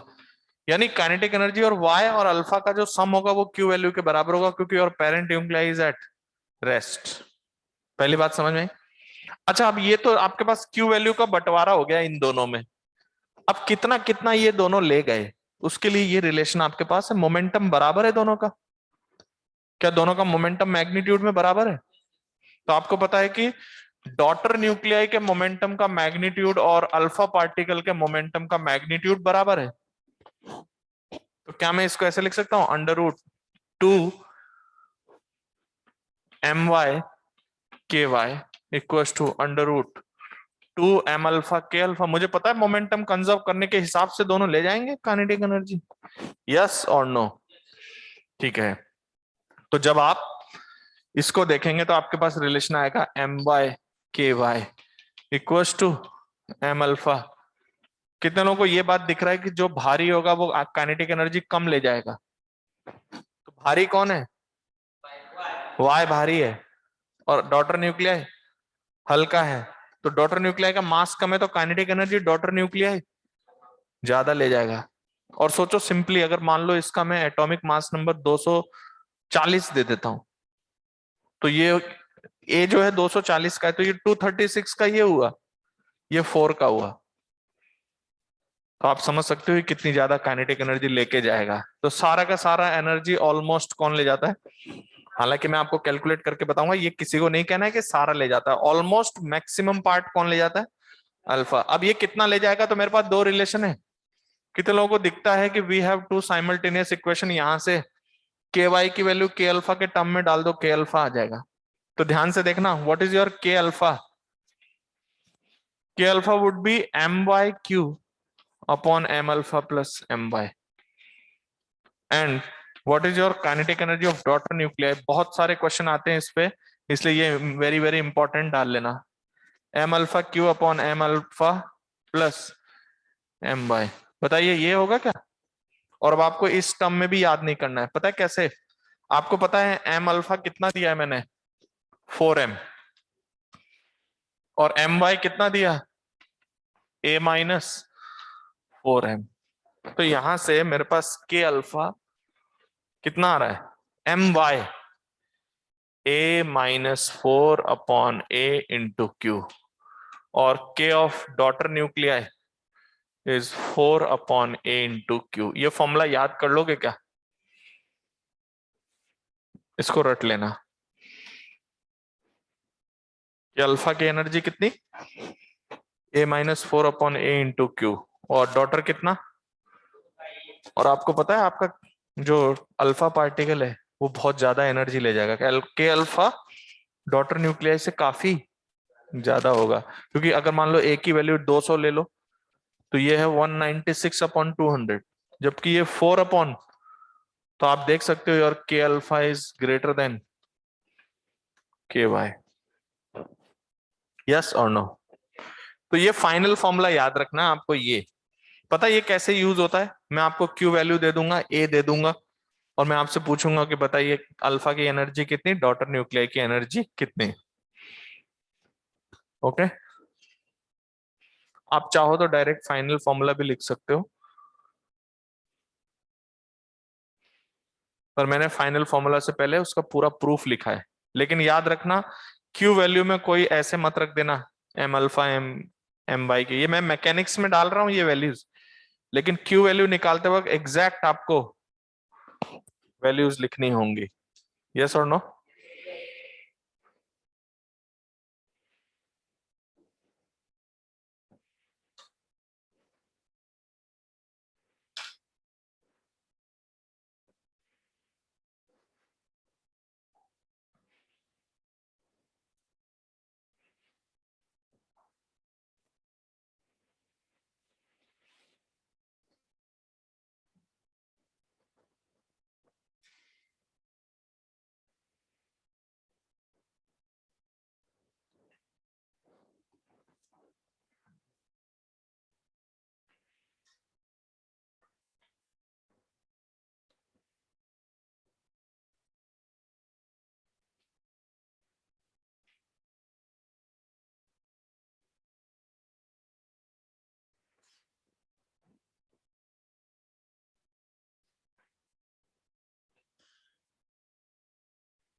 Okay, सब कवर हो जाएगा। आपको कॉपी इसको देखने की जरूरत नहीं, जो कॉपी में लिखा दिया उससे बाहर कुछ नहीं जाएगा। ऐसा कोई पॉइंट नहीं है जो मैं छोड़ दूंगा। ठीक है, आप कॉपी पे भरोसा रखें एकदम। ठीक है, एक्स्ट्रा ही मिलेगी चीज, कम नहीं मिलेगी। इतना समझ में आया सबको? अच्छा, इस पे सिंपल क्वेश्चन अगर मुझे देना हो, जैसे मान लीजिए मैं आपको बता देता हूँ कि मेरा ए जो है वो 200 है, मैं आपको क्यू दे देता हूँ, आप के अल्फा के वाई निकाल लेंगे।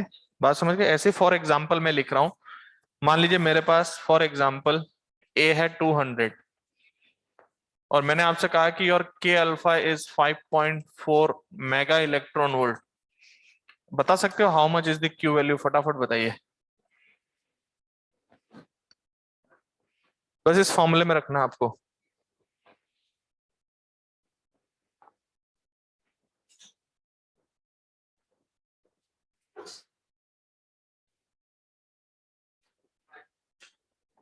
5.4 मेगा इलेक्ट्रॉन वोल्ट ऑफ के alpha.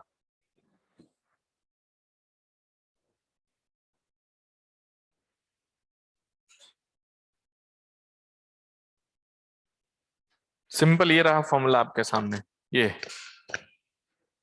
What is your K alpha? मैं भी तो यही रखूंगा ले जाके। के अल्फा बराबर कितना है? A-4/A × Q। ये कितना है के अल्फा? 5.4 दिया है। ए कितना है? 200 - 4/200 Q। लगभग Q की वैल्यू बता दो। 5.4 नहीं, लगभग 5.4 बोलने का मतलब तो गड़बड़ हो जाएगा ना। Q की पूरी वैल्यू बताओ। 200/196 करके थोड़ा कुछ आंसर थोड़ा सा ज्यादा आएगा ये के अल्फा से।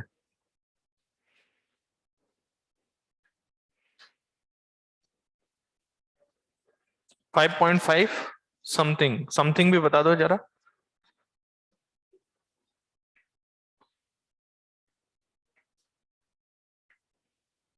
5 पॉइंट कम से कम डेसिमल के 2 प्लेस। 5.55 5.51 mega EV. समझ रहे हो? कुछ नहीं, अगर आपको फॉर्मूला पता है तो जस्ट वैल्यू रखना है। ओके। अच्छा, अब इसमें एक छोटी सी बात जो मैं लिखवाऊंगा नहीं, लेकिन आपको ध्यान रखनी है। लिखवाऊंगा क्यों नहीं, उसके पीछे रीजन है, क्योंकि 99.99% क्वेश्चन तो इसी से सॉल्व होंगे। बट जैसे कभी कभी जेई में क्या किया जाता है, वो फाइनली पता है क्या बोल देगा आपको, कि some energy has been escaped from this reaction also. तो आपको इस फॉर्मूले में कहाँ चेंजेस करने हैं? क्यू की जगह क्यू में ई को माइनस कर देंगे, जितनी एनर्जी चली गई उसको। और तो इसका मतलब वो ये कहना चाह रहे हैं कि कुछ एनर्जी जाने के बाद इन्होंने कंट्रीब्यूट किया है। तो क्यू वैल्यू में से उस एनर्जी को हम क्या कर देंगे? सब्ट्रैक्ट कर देंगे। समझ में आई बात? नेक्स्ट लिखिए बीटा डीके।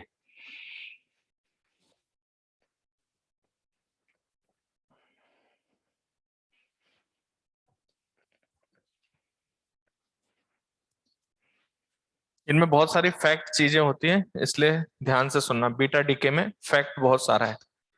एक तो पहली बात आपको पता है कि जो बीटा डीके होता है वो हमारे पास दो टाइप का है क्या? हाँ, एक आपके पास बीटा माइनस और एक। तो चलो मैं दोनों को अलग अलग समझाता हूं आपको। ठीक है, मेरे पास पहला जो है वो है beta minus decay. Beta minus decay को हम लोग सिंपली बोलते हैं इट इज इलेक्ट्रॉन एमिशन।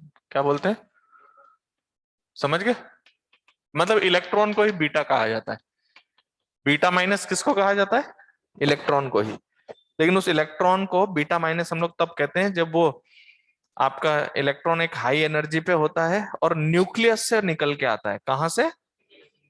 लेकिन याद रखना, वो न्यूक्लियस में पहले से नहीं था, वो किसी रिएक्शन के थ्रू निकलता है। तो पता है बीटा माइनस डीके कैसे होता है? जब हमारे पास न्यूक्लियस में न्यूक्लियर फोर्स थोड़े थोड़े वीक होने लग जाते हैं। तो आपको पता है एक स्ट्रॉन्ग न्यूक्लियर फोर्स होता है, दूसरा वीक न्यूक्लियर। तो वीक न्यूक्लियर फोर्सेस की वजह से क्या होता है कि न्यूट्रॉन डिके कर जाता है। अब ये जिनमें होता है उन्हीं में पाया जाता है। याद रखना, हम और आप कुछ नहीं कर सकते, ये सब नेचुरल है, अपने आप होता है। हम तो उसका रीजन बता रहे हैं क्या हो रहा है वहां पे। तो वीक न्यूक्लियर फोर्सेस की वजह से क्या होता है, इसमें एक न्यूट्रॉन डीके कर जाता है। किसमें डीके करता है? तो न्यूट्रॉन डीके करके बनाता है प्रोटॉन, एक बनाता है इलेक्ट्रॉन, और साथ में एक पार्टिकल निकलता है जिसको हम कहते हैं एंटी न्यूट्रिनो। क्या बोलते हैं? Anti neutrino, anti neutrino. अभी बताएंगे इसकी कहानी क्या है। तो सबसे पहले ये रिएक्शन हुआ, ठीक है। तो इस रिएक्शन की अगर हम बात करें तो ये रिएक्शन न्यूक्लियस में हुई है। जैसे किसी एटम का न्यूक्लियस है, उसके अंदर एक न्यूट्रॉन डिके कर गया, किसमें? प्रोटॉन में। और इलेक्ट्रॉन और एंटी न्यूट्रिनो इसमें निकल गया। अब होगा, अगर मैं इस रिएक्शन को लिखना चाहूं तो पता है कैसे लिखूंगा, एक्स जेड ए। थोड़ा ध्यान से देखोगे तो आपको दिखेगा, आपने क्या किया, इसके अंदर एक न्यूट्रॉन यहां से खत्म किया, क्या वो प्रोटॉन बन गया? तो क्या न्यूक्लियन के नंबर में कुछ कमी हुई? नहीं, न्यूट्रॉन गया प्रोटॉन बन गया, तो न्यूक्लियन तो उतने ही है, लेकिन एक न्यूट्रॉन की कमी हो गई है, प्रोटॉन की इंक्रीमेंट हो गया है। तो क्या मैं इस एक्स को एक्स बुला सकता हूं कि नहीं? नहीं, क्योंकि इसमें जेड की बजाय अब ये प्रोटॉन न्यूक्लियस में पड़ा हुआ है, लेकिन ये इलेक्ट्रॉन न्यूक्लियस के अंदर से भाग के आएगा। तो याद रखना, ये पहले से पड़ा हुआ नहीं था, ये अंदर न्यूट्रॉन टूटा, प्रोटॉन बना, और न्यूक्लियस के अंदर से कौन निकल के भागा? इलेक्ट्रॉन। तो ये जो इलेक्ट्रॉन निकल के भाग रहा है ना, यही हमारा बीटा माइनस है। इसको ऐसे लिखते हैं इक्वेशन में, प्लस और कौन निकलता है साथ में? Anti neutrino. इतनी बात समझ में आई? अब देखो होगा क्या क्या। पहली बात, आपको याद हो तो मैंने पिछली अपनी टैब वाली क्लास में क्या कहा था कि प्रोटॉन बैलेंस हो जरूरी नहीं है। यहाँ एक प्रोटॉन बढ़ गया, लेकिन न्यूक्लियन बैलेंस है, न्यूट्रॉन कम हुआ प्रोटॉन बन गया, तो न्यूक्लियन कंजर्व है, लेकिन प्रोटॉन कम हो गया है। लेकिन बैलेंसिंग में आपको कुछ कमी दिखाई दे रही है? नहीं, ऐसा लग रहा है इधर भी जेड है और इधर भी, तो यहां हम लोग -1 लिखते हैं, जबकि इसका कोई सेंस नहीं है। ये बैलेंसिंग दिखाने के लिए ये लिखा जाता है -1, वरना अगर हम इलेक्ट्रॉन सिर्फ ऐसे दिखा देंगे ना, तो सबको लगेगा अरे ये तो बैलेंस ही नहीं हो रहा है। तो वैसे नहीं है बैलेंस भाई, प्रोटॉन बैलेंस नहीं है, लेकिन हम लोग लिखने में यहाँ क्या लिख के दिखाएंगे? -1 0। यही आपका इलेक्ट्रॉन है, यही आपका बीटा माइनस है। समझ में आई बात? अब देखना इंटरेस्टिंग चीज, ये रिएक्शन हुई। अब रिएक्शन से जो अगर आपसे कोई पूछे कि what is the Q value, तो पता है क्या होगा? सुनना बहुत ध्यान से। आपका जो पेरेंट न्यूक्लियाई है उसमें से इलेक्ट्रॉन और एंटी न्यूट्रिनो निकल के भागे, तो पेरेंट न्यूक्लियाई डॉटर न्यूक्लियाई में बदल गया। पता है इसके और इसके मास में कोई खास फर्क नहीं है। तो अगर ये रेस्ट पे है तो ऑलमोस्ट ये भी रेस्ट पे पाया जाता है। ऑलमोस्ट बोल रहा हूं, तो हम लोग आइडियली इसको 0 मान के चलेंगे। तो ये रेस्ट पे है, ये भी रेस्ट पे है, तो मुझे बताइए ये इलेक्ट्रॉन और ये एंटी न्यूट्रिनो, ये दोनों उस क्यू वैल्यू को लेके चले जाएंगे। सिंपल सी कैलकुलेशन है। तो पहले बताइए क्यू वैल्यू कितनी, what is the Q value? तो पहले मुझे ये बताओ, इसमें अगर कोई आपसे चार्ज लिखने के लिए कहे तो क्या आप कहोगे ये न्यूट्रल है? अच्छा बताओ, ये न्यूट्रल है कि पॉजिटिव चार्ज? ये पॉजिटिव चार्ज है और ये नेगेटिव चार्ज है। और याद रखना आपका एंटी न्यूट्रिनो चार्जलेस है। कैसा है? मैं आपको बता देता हूं एंटी न्यूट्रिनो की प्रॉपर्टी। एंटी न्यूट्रिनो का मास लगभग 0 होता है। स्पीड किसके बराबर होती है? Speed equal to speed of light. Okay, और इसका जो चार्ज होता है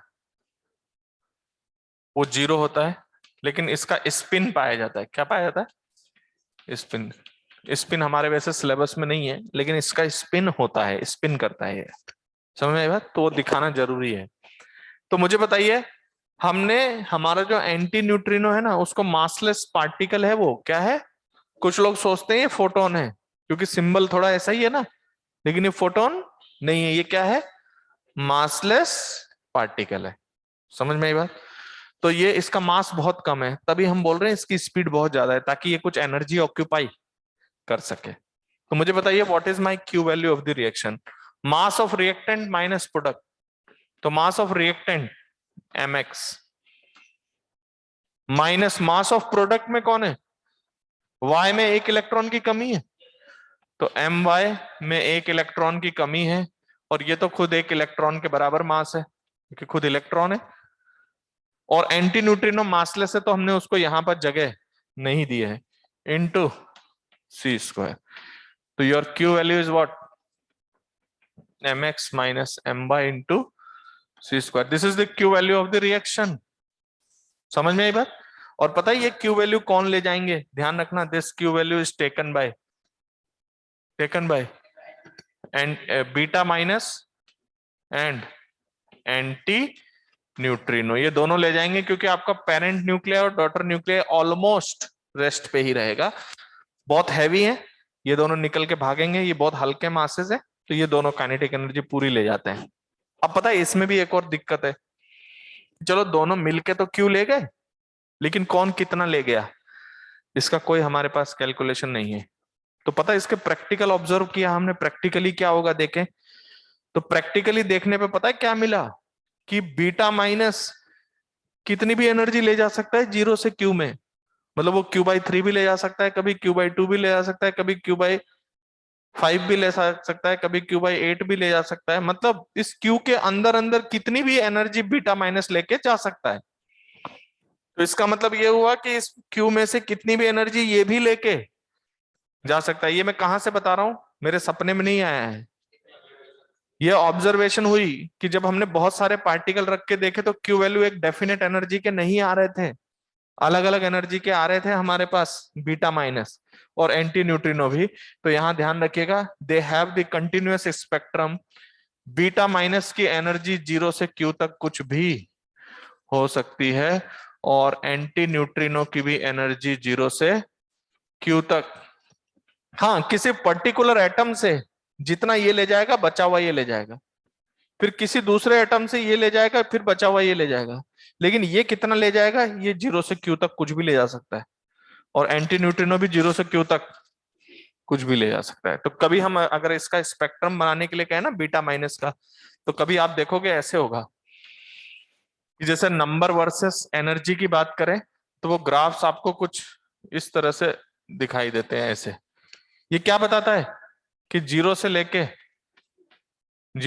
क्यू वैल्यू तक कोई भी एनर्जी ये लेके, हर एनर्जी के करस्पॉन्डिंग कुछ ना कुछ नंबर्स हैं। समझ में आई बात? कुछ ना कुछ नंबर से मतलब जैसे मान लो ये एक्स एटम है और आपका बीटा माइनस डीके हो रहा है, तो मैंने 50 एक्स रख दिए अलग अलग, तो उसमें से अलग अलग एनर्जी, सब एनर्जी के मिल रहे हैं। मान लो मैंने 1 मोल एक्स ले लिया, तो मुझे पता चला अरे इसमें तो बीटा के सभी एनर्जी है, क्यू भी है, जीरो भी है, Q/2 भी है, Q/3, Q/5 सभी है। 50 नंबर Q/5 के हैं, 100 नंबर Q/10 के हैं, ऐसे सभी एनर्जी आ रहे हैं। तो बीटा माइनस जीरो से क्यू तक कोई भी एनर्जी रख सकता है और एंटी न्यूट्रिनो भी कोई भी एनर्जी लेके जा सकता है। समझ में आई बात?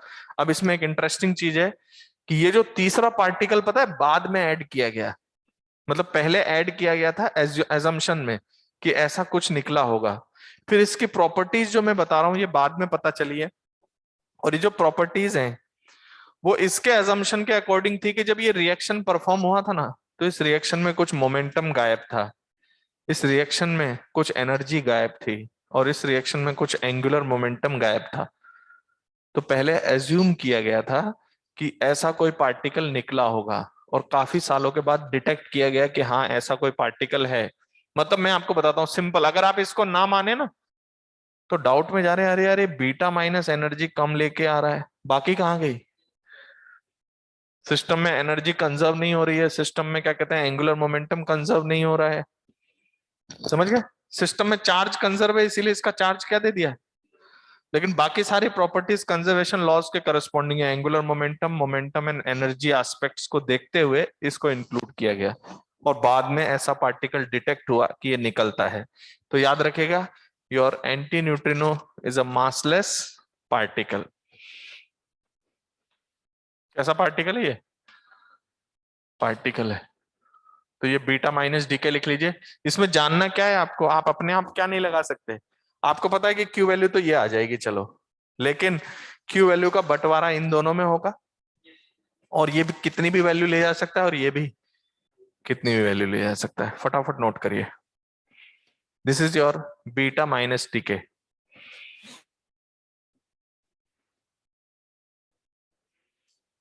थोड़ा जोर से बोलोगे तो मुझे सुनाई देगा।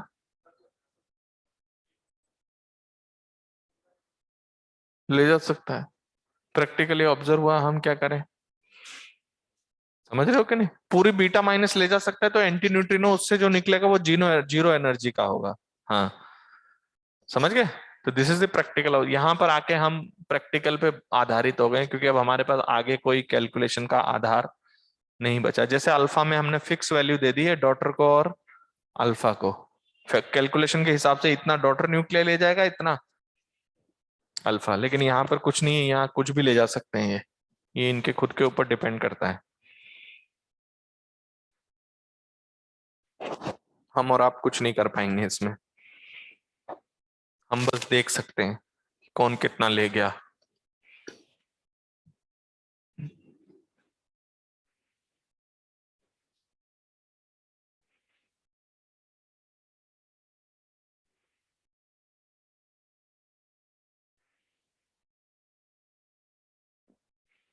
देखिए एक स्टूडेंट पूछ रहे हैं कि सर एंटी न्यूट्रिनो की स्पीड फिक्स है तो काइनेटिक एनर्जी फिक्स क्यों नहीं है। देखो ये जो हमने लिखा है ना मासलेस पार्टिकल, तो पहली बात तो मासलेस पार्टिकल हम बोल रहे हैं लेकिन इसका कुछ मास होगा, समझ में आई बात। और वो मास कितना होगा उसके कंसर्न आपको पता नहीं है कि वहां से जो निकल रहा है उसका मास कितना है। और दूसरी चीज ये है कि ये इतनी हाई स्पीड पे है कि हम डायरेक्ट इसकी kinetic energy half m v square लिख भी नहीं सकते हैं, समझ में आई बात। इसलिए मॉडर्न में जैसे बताया जा रहा है वैसे एक्सेप्ट कर लो, क्योंकि जिस स्पीड पर है वहां हाफ एम वी स्क्वायर ही काम नहीं करता है। ओके, अगर कोई आपसे बोले कि इसकी energy half m v square लिख दे तो वो दूसरे फंडामेंटल से आएगी, स्पेशल थ्योरी ऑफ रिलेटिविटी से आएगी।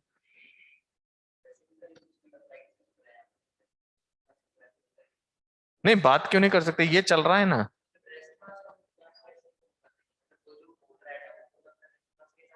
नहीं रेस्ट मास है ना, मैं बोल तो रहा हूं mass not equal to zero मतलब रेस्ट मास है उसका, इट इज अ मैटर।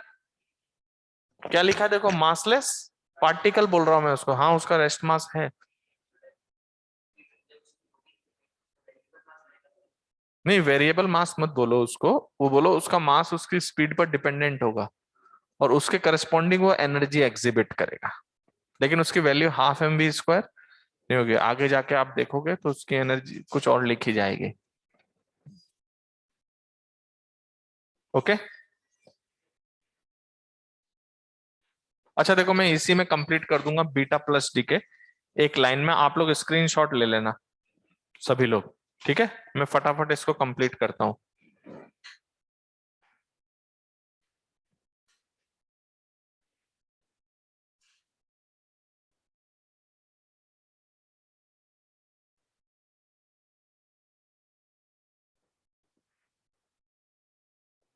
वरना अभी क्या टाइम ज्यादा लग जाएगा, वरना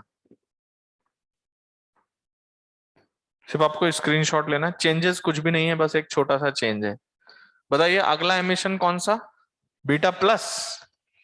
तो यार बीटा प्लस को क्या बोलते हैं हम लोग, पॉजिट्रॉन,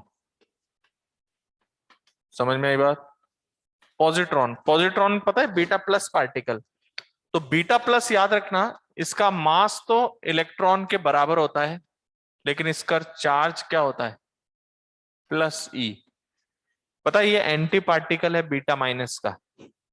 एंटी पार्टिकल वो होते हैं जो अगर आपस में कभी टच कर जाए ना तो इस दुनिया से गायब हो जाते हैं, वो फोटोन में कन्वर्ट हो जाते हैं, मतलब एनर्जी में कन्वर्ट हो जाते हैं।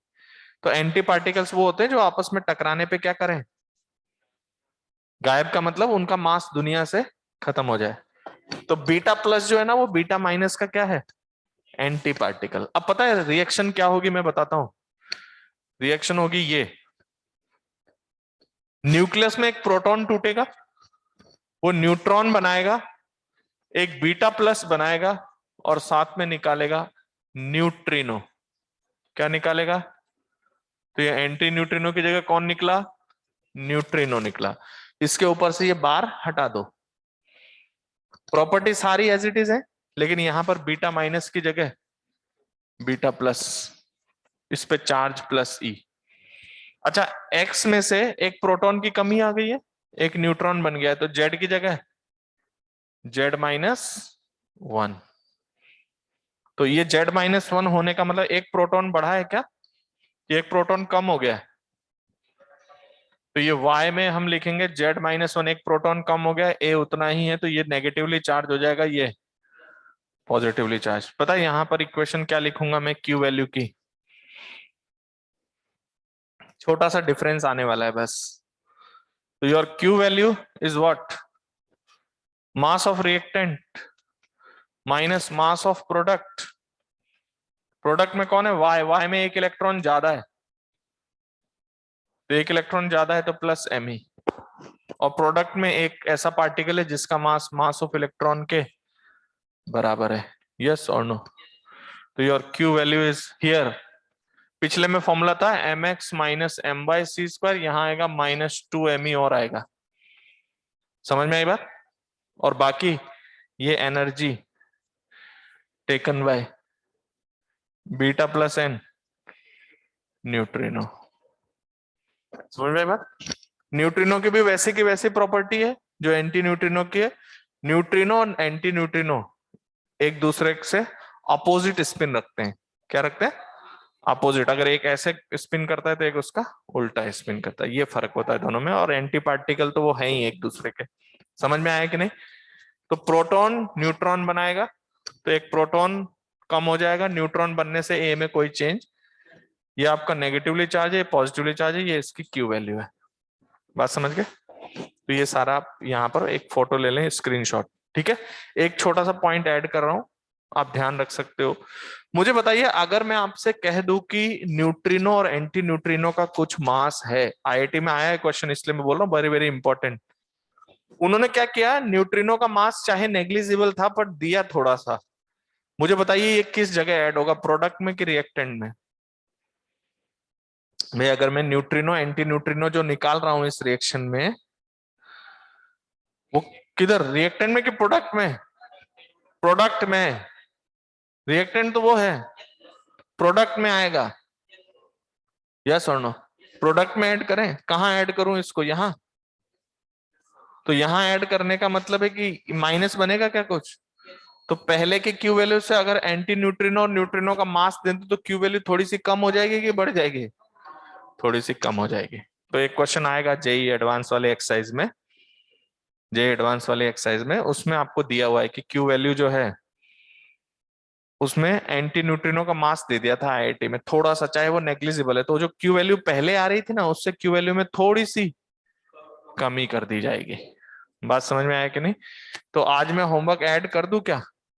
वैसे मैं देखो आपको ये बताता हूं, पिछली क्लास में मैंने कुछ होमवर्क ऐड किया था, अब आपको जो मैं होमवर्क ऐड कर रहा हूं,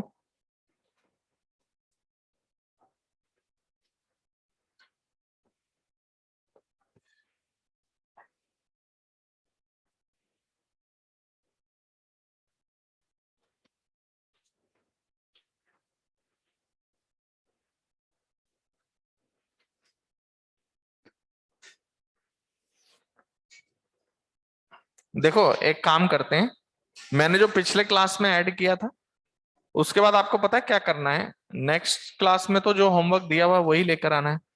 और मैंने अगली क्लास के लिए आज कुछ ऐड कर दिया है, जो एक्सरसाइज 4 का लेवल 1 लेवल 2 है मॉडर्न 1 का, ठीक है। अभी हम यहाँ पर ऐड कर देते हैं कुछ क्वेश्चंस, जो मैं पूरा ऐड कर दे रहा हूं वो हम लोग डिस्कस करेंगे कब, ठीक है। तो today your added questions, your from 13 to 18 and 18 to, मैं ऐसे क्यों लिख रहा हूं इसको समझा देता हूं मैं, 18 टू 24 ये एक्सरसाइज 1 में, ओके। एक्सरसाइज 2 लेवल 1 में,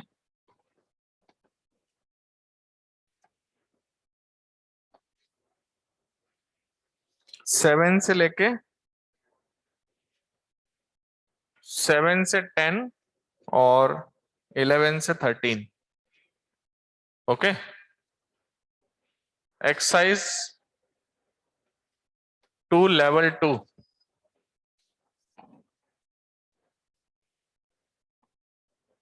7 से 12, बहुत कम क्वेश्चंस है, 7 से लेके 8 और 9 से लेके 12।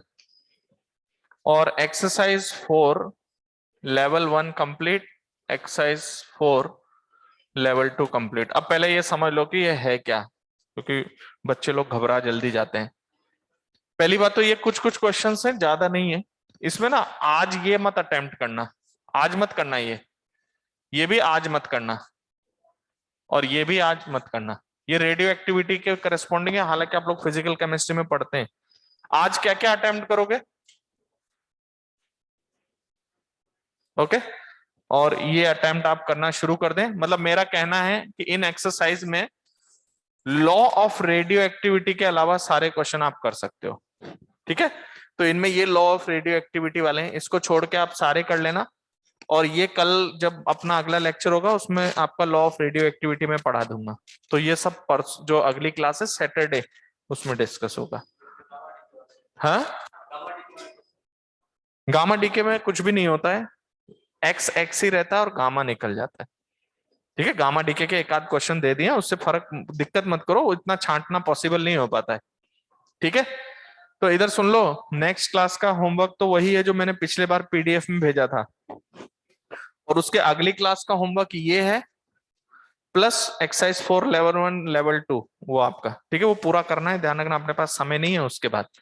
और नेक्स्ट क्लास में मैं आपकी रेडियो एक्टिविटी फिनिश कर दूंगा।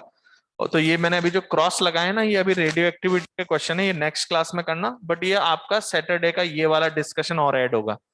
ओके, तो थोड़ा सा फिजिक्स को टाइम दे देना।